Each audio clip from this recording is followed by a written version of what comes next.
तपती धूप में वह गरीब किसान खेतों में फावड़ा चला रहा था। उसके माथे से तर तर पसीना बहे जा रहा था। तभी गंगा गमछा उठाकर पिता का पसीना पोंछती है।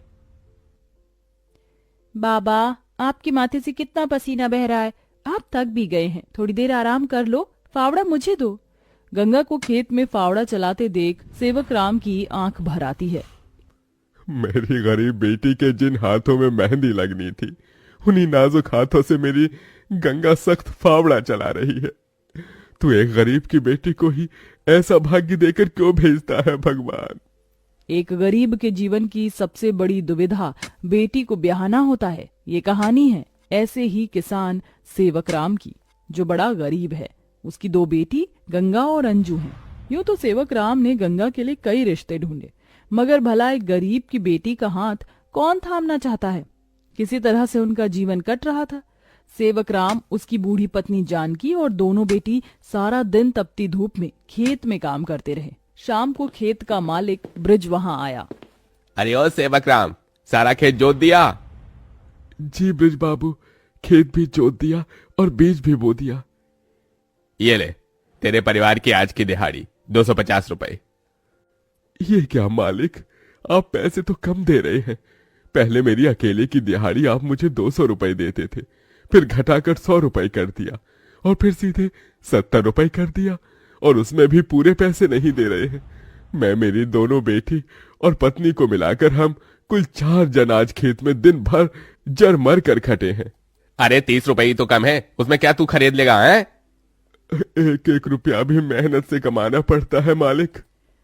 फिर ब्रिज बाकी के 30 रुपए भी सेवक राम को दे देता है, जिसके बाद वह अपनी मढ़ई में आ जाते हैं और गंगा सबको खाना बनाकर खिलाती है और एक फटे गुदरी पर पूरा परिवार जमीन पर लेट जाता है। मगर एक पिता होते हुए सेवक राम चिंता में सो भी नहीं पाता। वह रात भर आंसुओं से बिछौना भिगोता है। अजी, आप अभी तक जाग रहे हैं? जिसके घर में जवान बेटी ब्याहने को हो, वो कैसे सोए? जाने मेरी गरीब बेटी के भाग्य में क्या लिखा है। भगवान ने सभी के घर आंगन में भाग्य जाग रहे हैं, मगर मेरी मढ़ई के आंगन में मंडप कब बनेगा? अजी, तुम चिंता मत करो, भगवान ने कहीं न कहीं जोड़ी बनाई होगी। सेवक राम का यही दुख कम न था। अभी तो और भी कठिनाई आने को थी। अगले दिन जब चारों खेत में पहुंचे कि तभी। क्यों रे सेवक, कल तू 30 रुपए के लिए पाठ पढ़ा रहा था, अब क्या करेगा? क्योंकि ये सारी की सारी जमीन तो पृथ्वीराज जी ने खरीद ली।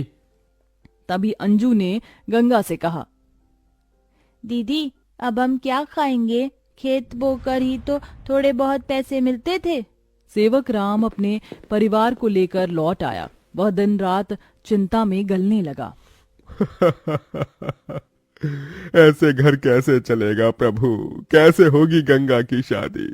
और शादी नहीं हुई तो लोग मेरी गंगा को जाने क्या क्या नाम देंगे, क्या क्या ठहराएंगे जानकी। मैं काम ढूंढने जा रहा हूँ। बाबा, मैं भी आपके संग चलूंगी। दोनों काम ढूंढते एक बड़े से मिल में आए, जहां शिव नाम का एक नौजवान गरीब मजदूर भी काम कर रहा था। जहां मजदूर राशन की बोरी भरी मालगाड़ी खींच रहे।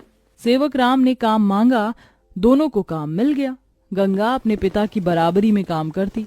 तपती धूप से अक्सर उसके पांव और हाथ में मालगाड़ी खींचने से छाले से पड़ जाते, तो वहीं घर आकर वह अपनी माँ का हाथ बटाती। आप ही अपनी चक्की पीसती, कड़ी धूप में सड़कों से गोबर बीन कर लाती, उपले बनाती। एक दिन मालगाड़ी खींचते वक्त शिव उसकी मदद करता है। काका, क्या मैं आप दोनों के साथ खाना खा सकता हूँ? बड़ी भूख लगी है और मैं खाना भी नहीं लाया। हाँ बेटा, आओ ना। ये कहते हुए गरीब गंगा अपने प्याज और रोटी में से उसे भी देती है और हिचक से भरकर कहती है, माफ कीजिएगा, आपको खिलाने के लिए हमारे पास कोई पूरी पकवान तो नहीं है। जो है यही खा लीजिए। शिव वह रूखा सूखा भी हंसकर खाने लगा। अब अक्सर शिव उनकी मदद कर देता। उसकी अच्छाई गंगा के मन को भाने लगी और एक दिन शिव ने कहा, काका, अगर आप मुझे इस काबिल समझे तो मैं आपकी बेटी का हाथ थामना चाहता हूँ। बेटा, मेरी गरीब बेटी को तुम जैसा मेहनती जीवन साथी मिलेगा। मुझे तुम पसंद हो बेटा। गरीब सेवक राम की दिली इच्छा तो थी कि गंगा को बड़ा और अच्छा घर द्वार मिले, मगर उसके मन में शिव को लेकर भी एक संतोष था। मगर सेवक राम ने जो कभी सोचा भी नहीं था, अगले दिन वो हुआ। कई बड़ी गाड़ियां लाइन से उसके चौखट पर आईं और शगुन से भरी थालियों के साथ शिव अपने परिवार के संग उनके घर आया। उनके महंगे कपड़े लत्ते देख एकदम महलों में रहने वालों से थे। शिव के संग उसके माता पिता पृथ्वीराज, वसुंधरा और बहन योगिता थी। अंजू ने उन्हें देख तपाक से बोला, अरे बाप रे, ये तो राजा महाराजा से लगते हैं। अजी, आपने तो कहा था शिव गरीब घर का लड़का है। शिव बेटा, ये सब क्या है? यही मेरी सच्चाई है काका। माफ कीजिएगा, मैं मजदूर या गरीब नहीं था, बल्कि महलों का बेटा हूँ। मगर मुझे एक ऐसा जीवन साथी की खोज थी जो मेरा धन दौलत देखकर मुझे न अपनाए, इसलिए मैं उसे ही ढूंढने के लिए ये जीवन जी रहा था। जिसने मुझे मेरी गरीबी के संग स्वीकारा वो गंगा थी, इसलिए मेरे महलों की दुल्हन गंगा होगी। गंगा बनोगी मेरे महलों की बहू और मेरे बेटे की दुल्हन? अपनी गरीब बेटी के लिए महलों से आया रिश्ता देखकर सेवक राम बड़ा रोया। भगवान, तूने मेरी फटी झोली में इतनी खुशियां डाल दी। मेरी बेटी महलों की दुल्हन बनेगी। हर बाप चाहता है कि वो अपनी बेटी का हाथ जिसके हाथ में दे वो उसे रानी बनाकर रखे। अब मेरी बेटी सचमुच में महलों की रानी बनेगी। समझे जी, मंगनी कर ले। मगर इतनी छोटी सी मड़ई में सब कैसे होगा? ये तो टूटी फूटी है, आप लोगों के खड़े होने लायक भी नहीं है। मगर इस मड़ई में आप जितने दिलदार लोग रहते हैं तो ये महलों से बढ़कर है। इसके बाद सेवक राम के छोटे से मढ़ई में उसकी गरीब बेटी की मंगनी होती है, जहां और थोड़े दिन के बाद बड़े ही धूमधाम के साथ गंगा की शादी होती है, जहां वह मंडप में मन ही मन कहती है, हे गौरी मैया, आपका धन्यवाद जो आपने मुझको मनचाहा वर दिया।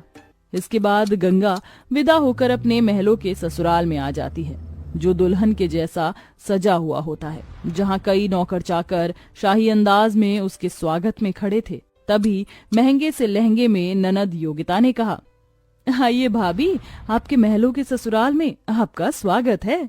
जैसे ही योगिता गाड़ी से उतरती है, तभी नौकर चाकर थाली में फूल लिए खड़े उसके स्वागत में फूल बिछाए जाते हैं।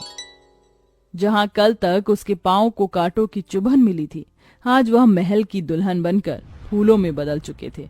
जहां महल के द्वार पर सास वसुंधरा ने स्वागत किया, आओ हमारे महलों की दुल्हन, तुम्हारा स्वागत है। इस सोने की कलश को अपने दाहिने पांव से गिराकर अंदर आ जाओ। जी माँ। गंगा ने कलश गिराकर स्वागत किया। तभी ससुराल वालों ने उसे अनेकों तोहफे दिए। गंगा बहू, ये हार पिछले कई पुश्तों से हमारे महल में चला आ रहा है, अब तुम इसकी हकदार हो। भाभी, ये तोहफा मेरी तरफ से और ये तोहफा मेरी ओर से बहू। गीता दे रही हूँ, मैं जानती हूँ तुम इस महल का मान बढ़ाओगी। गंगा ने गीता को माथे से लगाया और फिर सास ससुर का आशीर्वाद लिया। माँ जी, बाबूजी, मुझे आशीर्वाद दीजिए ताकि मैं इस महल का मान निभा सकूं। सदा सुहागन रहो, जुग जुग जीती रहो। फिर गंगा विदाई में दिए अपनी गठरी को संग लिए शिव के साथ कमरे में आ गई, जहां आलीशान बड़ा कमरा, ऐशो मखमल का बिछौना और सब कुछ था, जिसे उस गरीब दुल्हन की आंखें देखती रह गईं। कैसा लग रहा है महलों के ससुराल में आकर? खुशी से गंगा की आंखें भर आईं। उसने कहा, यकीन नहीं होता, भगवान ने एक बार में ही इतनी खुशी दे दी।